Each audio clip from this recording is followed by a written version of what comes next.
Guys, may babahagi lang po ako sa inyo na ang tawag dito ay peperomia.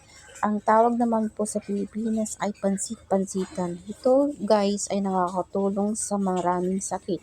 Gaya lamang po ng stress reliever, antioxidant, beauty and wellness, asthma, burn wound, antibacterial, stomach ache or diarrhea, cough and cold.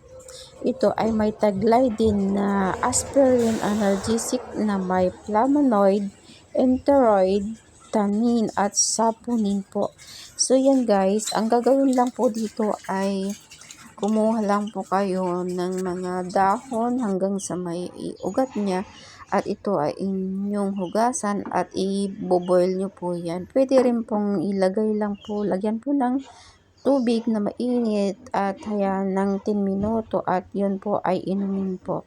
So hayan po, salamat po sa panonood ng aking video at sana po ay nakatulong din po ito sa inyo. Maraming salamat po.